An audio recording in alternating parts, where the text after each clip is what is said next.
Imagine a room full of brilliant minds, each capable of complex thought, yet blindly agreeing to a terrible injustice.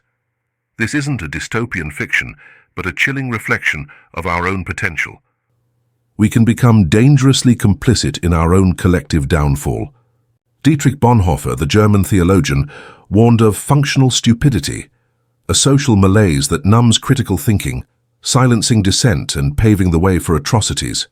Think of Nazi Germany, where millions marched willingly towards horror, blinded by a carefully crafted ideology. Or those who, in Milgram's experiments, delivered seemingly lethal electric shocks, their moral compass overridden by blind obedience. Today, algorithms curate our realities, echo chambers reinforce our biases, and the torrent of fake news drowns out truth. The very tools designed to connect us are fragmenting our minds, eroding our ability to think critically and question the status quo. This isn't about becoming cynically apathetic. It's about reclaiming our intellectual courage. Embrace the discomfort of questioning, seek diverse perspectives, and cultivate the humility to admit we don't have all the answers.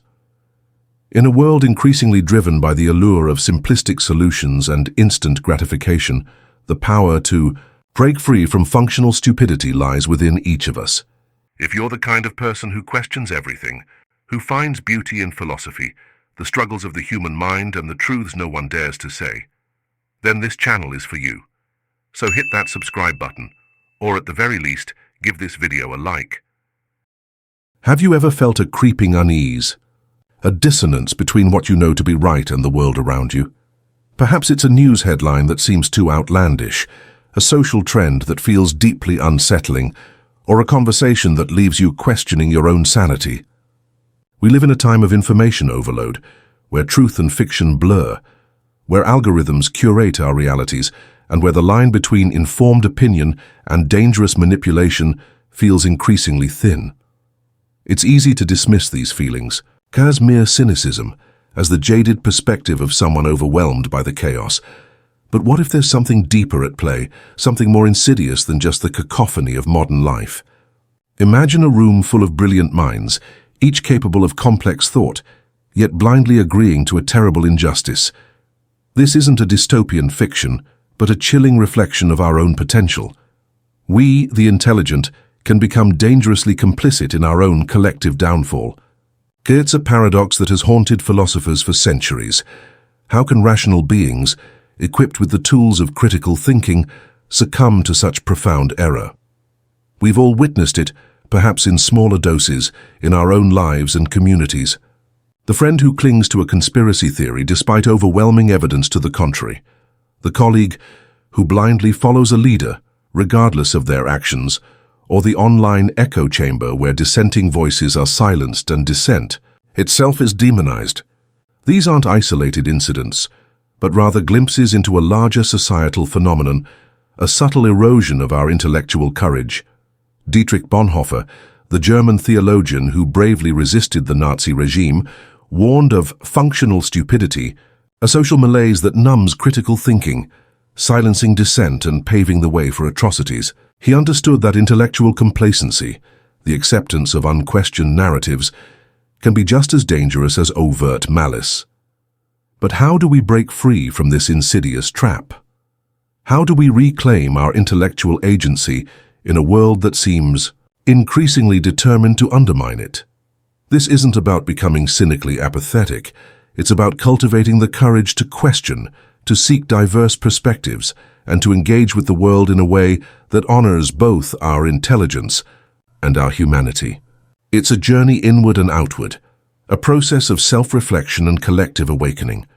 Let us delve deeper into the heart of this challenge, exploring how our own thought processes can become unwitting collaborators in this collective descent.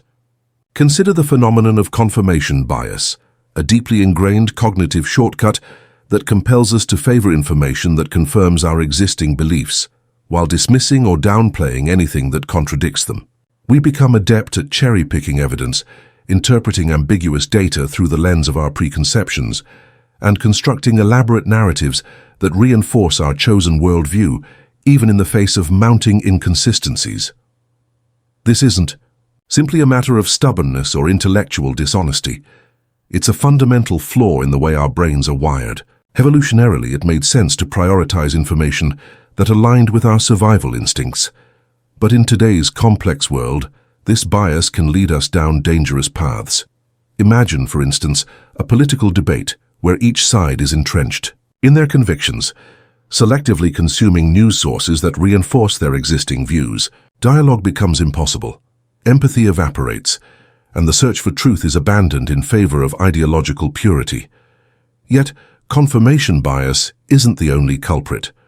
There's also the insidious influence of emotional reasoning, where our gut feelings and personal experiences take precedence over logic and evidence. We convince ourselves that a particular belief is true because it feels right, because it resonates with our deepest fears or aspirations, regardless of its factual basis. This can manifest in everything from religious fundamentalism to superstitious beliefs, where unquestioned faith supplants rational inquiry. Thinking hurts. Questioning the obvious takes courage. If this channel has ever made you think, if it has given you shelter on a difficult day, or if it has made you question something you needed to do, I have set a goal of $500 on Ko-fi. If you want to support, and if you can, the link is in the description or in the first pinned comment. Every contribution is more than money. It is a vote of confidence in a world that still thinks. And if you can't support financially, that's okay, just being here listening means a lot.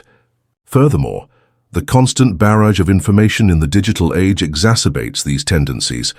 Algorithms curate our online experiences, feeding us content that aligns with our existing biases, creating echo chambers where dissenting voices are drowned out. We become trapped in our own personalized bubbles, surrounded by a chorus of confirmation, and our ability to engage with diverse perspectives atrophies. Consider the profound impact of social conditioning. From a tender age, we are immersed in a sea of cultural norms, societal expectations, and ingrained beliefs. We learn to navigate the world through the lens of these shared assumptions, often internalizing them as unassailable truths.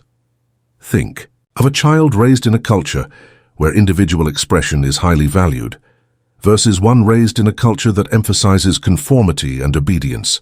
The very framework through which each child perceives reality, their sense of self, their understanding of right and wrong, their aspirations and fears, is shaped by the invisible hand of social conditioning. This isn't to say that all social conditioning is inherently detrimental. It provides us with a framework for understanding the world, a set of shared values that bind us together as a community. But when these deeply ingrained beliefs become unquestioned, unchallenged, they can become a potent force for conformity, hindering our ability to think critically and challenge the status quo.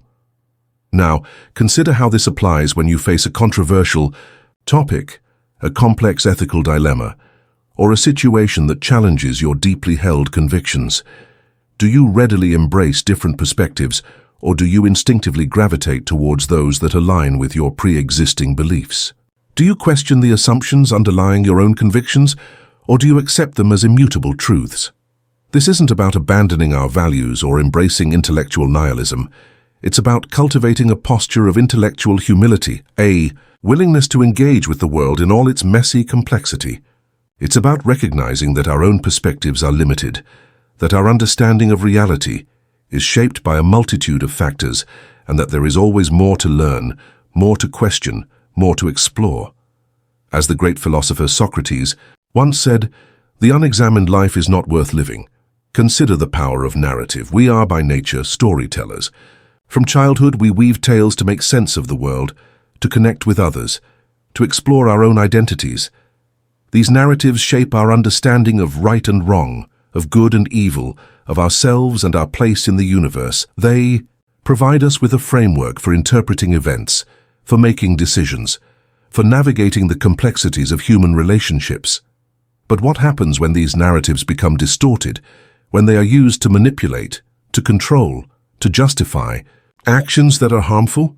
Think of the insidious propaganda that fueled the rise of totalitarian regimes, the carefully crafted narratives that demonized entire groups of people, that dehumanized their victims, that made it easier for ordinary citizens to participate in unspeakable atrocities. Or consider the way in which media narratives can shape our perceptions of social issues, influencing our opinions, our beliefs, and our actions.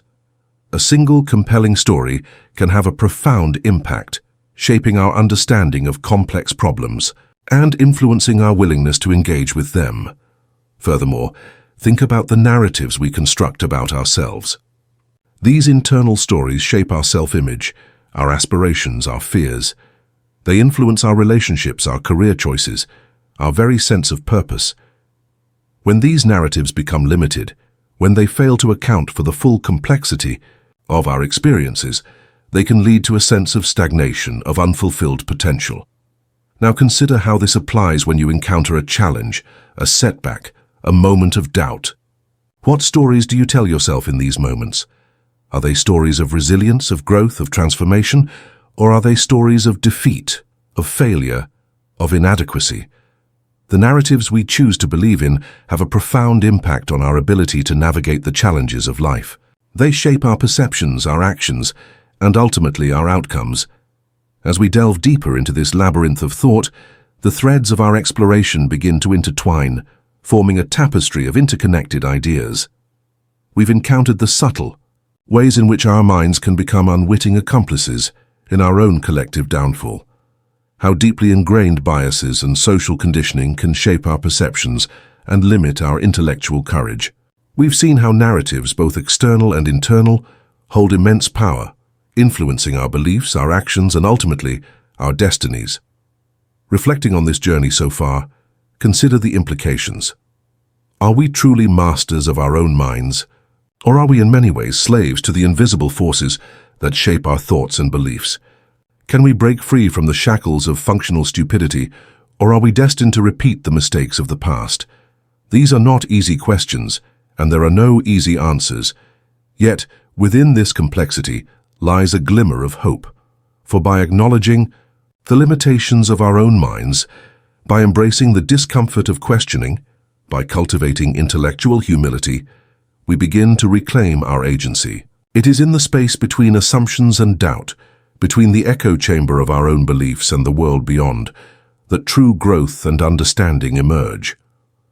Perhaps the most profound insight arising from this exploration isn't about escaping the pitfalls of functional stupidity, but about embracing the inherent messiness of being human. We are not meant to be disembodied intellects, immune to the sway of emotion, social conditioning, or the seductive allure of simplistic narratives. We are complex beings, woven from a tapestry of experiences, beliefs, and desires, forever striving to make sense of a world that often defies easy explanation. The true power lies not in achieving some unattainable state of perfect objectivity, but in cultivating a kind of mindful awareness. It's about recognizing the subtle ways in which our minds can betray us, the biases that lurk beneath the surface of our conscious thoughts, the narratives that shape our perceptions without our full awareness. It's about approaching each piece of information, each encounter, each belief with a healthy dose of skepticism, a willingness to question, to consider alternative perspectives, to challenge the very foundations of our own convictions. This isn't a path of intellectual isolation or cynicism, but rather a journey toward deeper connection. By acknowledging the limitations of our own minds, by embracing the discomfort of uncertainty, we open ourselves to the possibility of authentic dialogue, of genuine understanding, of a more compassionate and equitable world. The true practice begins now, not in some distant future utopia, but in the quiet spaces between our thoughts, in the moments when we pause to reflect, to question, to connect with something larger than ourselves.